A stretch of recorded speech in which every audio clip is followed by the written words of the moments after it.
जो farmers protest हुए थे वहाँ पे रेप हो रहे थे। उस विधायक को जूते से पीटना चाहिए। भारतीय जनता पार्टी की मशहूर सांसद कंगना रनौत फिर से चर्चाओं में है। जी हाँ, ये वही मशहूर अभिनेत्री हैं जिनको लगातार किसान विरोधी माना जाता है। ये मैडम किस तरीके से लाइमलाइट में आने के लिए लगातार किसान विरोधी बयान देती रहती हैं। सोचिए किस तरीके से इनके ऊपर एक सीआईएसएफ किसान महिला ने थप्पड़ जड़ दिया था, वो भी इनके बेतुके बयान से सुनकर।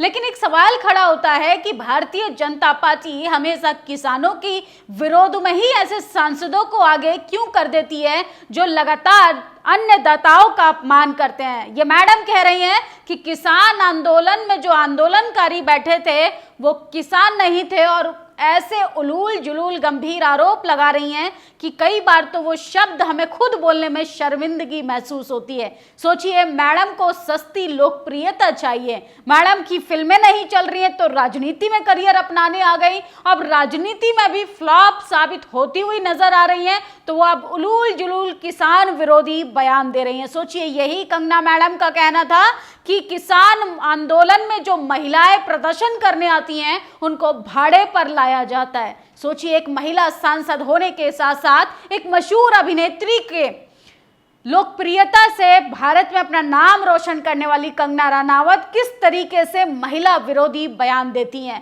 बात यही नहीं रुकती है, ये सोचिए किस तरीके से डिबेट शो में बैठकर किस तरीके से किसानों का अपमान कर रही हैं। सबसे पहले आप उनके बयान सुनिए। यहाँ पे जो फार्मर्स प्रोटेस्ट हुए वहाँ पे लाशें लटकी थी, वहाँ पे रेप हो रहे थे। तो सुना आपने वीडियो। सोचिए, भारतीय जनता पार्टी लगातार किसानों की बात करने वाली, अन्नदाताओं की बात करने वाली, किस तरीके से उस पार्टी के सांसद जो हैं वो किसानों का अपमान कर रहे हैं। शायद देश के प्रधानमंत्री ये भूल गए हैं कि 400 पार की सरकार जो लगातार नारा दे रही थी वो 240 पर आ गई, और ऐसे उलूल जुलूल बकवास करने वाले सांसद अब मोदी जी की लुटिया डुबाना चाहते हैं। इनका मकसद क्या है कि अब देश के प्रधानमंत्री फिर से प्रधानमंत्री न बन पाए। सोचिए किस तरीके से किसान विरोधी मानसिकता है इस कंगना की, और सोचिए सस्ती लोकप्रियता पाने के लिए इस देश के अन्नदाताओं का अपमान किया जा रहा है।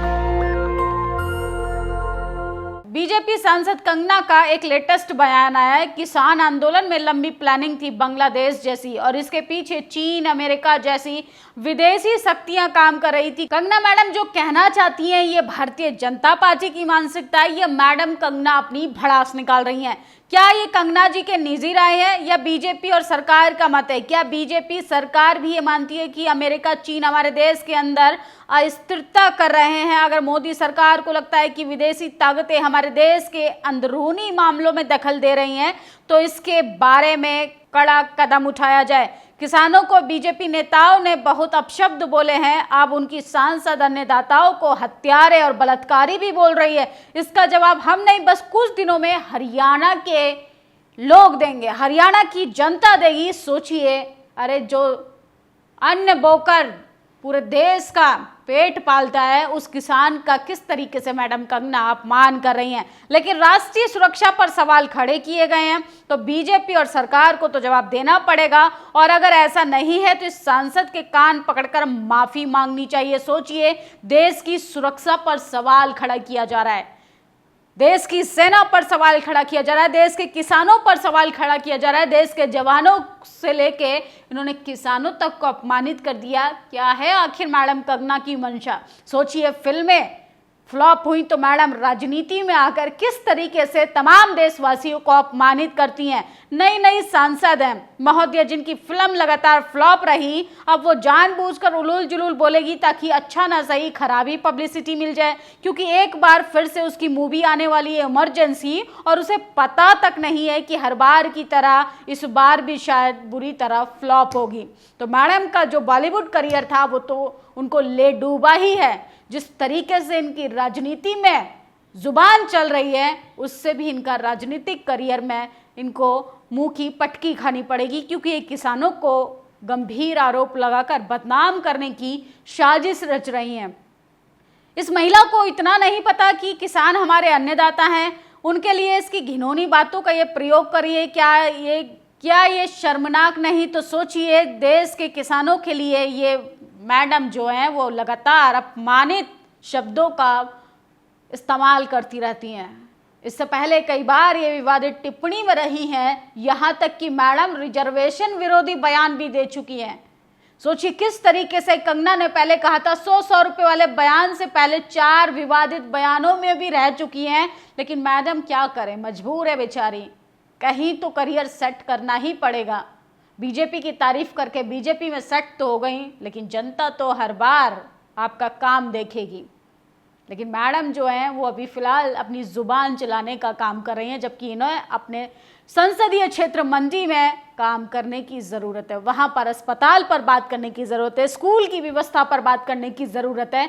मैडम को किसान जो हैं वो देशद्रोही लग रहे हैं। मैडम को जो है वो देश की सुरक्षा पर सवाल खड़ा करना है, मैडम को जवानों पर सुरक्षा को लेकर सवाल खड़ा करना है। भारतीय जनता पार्टी पर यह गंभीर आरोप है कि क्या वाकई में विदेशी ताकतें हमारे देश के अंदरूनी मामलों में दखल अंदाजी कर रही हैं। अगर ऐसा नहीं है तो मैडम कंगना को इस देश के किसानों से, इस देश के जवानों से, इस देश की तमाम हमारे देश की सेना से माफी मांगनी चाहिए, जो दिन रात तमाम संघर्षों के बावजूद भी इस देश की सुरक्षा के लिए हमारे सरहदों पर शहीद हो जाते हैं। लेकिन मैडम कंगना जो है वो अभी नई नई सांसद बनी है, अपने राजनीतिक करियर को चमकाने के लिए कुछ भी बोले जा रहे हैं, उलूल जुलूल बातों से अपना करियर चमकाना चाहती हैं। कल जिला गाजियाबाद में भाईचारा सम्मेलन में भीम आर्मी प्रमुख भाई चंद्रशेखर को वाल्मीकि समाज ने गुरु वाल्मीकि की चित्र भेंट की। सोचिए सोशल मीडिया पर लगातार किस तरीके से चंद्रशेखर आज़ाद जी के खिलाफ जो है आंदोलन चलाया जा रहा है, लेकिन ये ऐतिहासिक तस्वीरें आपको नहीं दिखाई जाएगी, क्योंकि मनुवादी विचारधारा के लोग चाहते हैं कि चंद्रशेखर आज़ाद को खत्म किया जाए, बीएसपी सुप्रीमो मायावती की राजनीति को खत्म किया जाए। सोचिए कितनी तकलीफ है बहुजन लोगों से। अरे पहली पीढ़ी तो सड़क से संसद जाने लगी थी और आपने अभी से ही आपस में लड़ना शुरू कर दिया। इसलिए आपको पहले पहचानना है कि हमारा असली नेता कौन है। तो जो तस्वीरें आपको सोशल मीडिया पर दिखाई जा रही हैं उस पर यकीन करने से पहले ये तस्वीर देखिए कि चंद्रशेखर आज़ाद जी को किस तरीके से भगवान वाल्मीकि की तस्वीर जो है भेंट की गई है, और लोग कह रहे हैं कि वाल्मीकि समाज जो है बच गया। ये सिर्फ कुछ चुनिंदा मनुवादी लोग चाहते हैं कि बहुजन समाज के लोग आपस में लड़ते रहें ताकि वो अपने संवैधानिक अधिकारों की बात ना कर पाए। किसी भी चुनाव में कांग्रेस और सपा से नहीं करेंगे गठबंधन, क्या बीएसपी सुप्रीमो मायावती का ये फैसला ठीक है? सोशल मीडिया पर तमाम खबरें हैं कि अखिलेश यादव बीएसपी सुप्रीमो मायावती साथ आ सकते हैं, लेकिन अभी फिलहाल ऐसी कोई ऑफिशियल जानकारी नहीं है।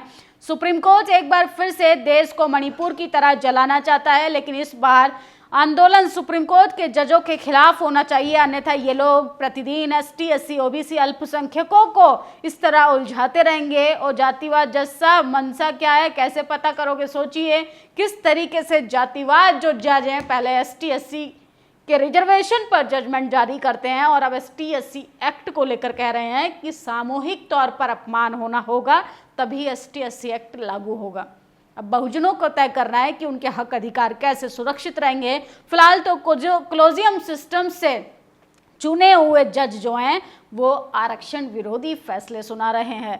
कांग्रेस नेता राजकुमार बैरका ने कंगना रनौत के खिलाफ की एनएसए और एफआईआर की मांग, क्योंकि कंगना लगातार किसानों के विरोध में बयान देकर फेमस होना चाहती हैं। मैडम को पता होना चाहिए कि फिल्म की स्क्रिप्ट और फिल्म में नेता बने रहना, असल जिंदगी में नेता होना जमीन आसमान का फर्क होता। अपनी सस्ती फिल्मों के जरिए, इस सस्ती स्टेटमेंट से राजनीतिक करियर चमकाने की जरूरत ना करें। ओबीसी को भी अपने आरक्षण, जातीय जनगणना की लड़ाई अपने ही बल पर लड़नी पड़ेगी। और चंद्रशेखर आज़ाद जो हैं वो 11 सितंबर को बड़ा आंदोलन करने वाले हैं। और सोचिए बहुजन समाज के लिए ये बहुत ही क्रूशियल टाइम चल रहा है। आपको समझना होगा, आपको एकजुट रहना पड़ेगा। जिस तरीके की अफवाहें लगातार फैलाई जा रही हैं, दिलीप मंडल को न जाने क्या कुछ नहीं बोला जा रहा, बीएसपी सुप्रीमो मायावती को लेके क्या कुछ नहीं बोला जा रहा। सोचिए भारतीय जनता पार्टी के राजेश चौधरी ने तो ये तक कह दिया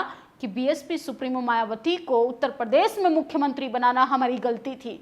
उत्तर प्रदेश की सबसे भ्रष्ट अगर कोई मुख्यमंत्री है तो मायावती। सोचिए, तमाम लोग सड़कों पर आंदोलन कर रहे हैं और ऐसे किसान विरोधी, दलित विरोधी, आदिवासी विरोधी, ओबीसी विरोधी, रिजर्वेशन विरोधी लोगों पर कठोर कार्रवाई होनी चाहिए। इस खबर पर आप लोग क्या सोचते हैं, अपनी राय जरूर दें।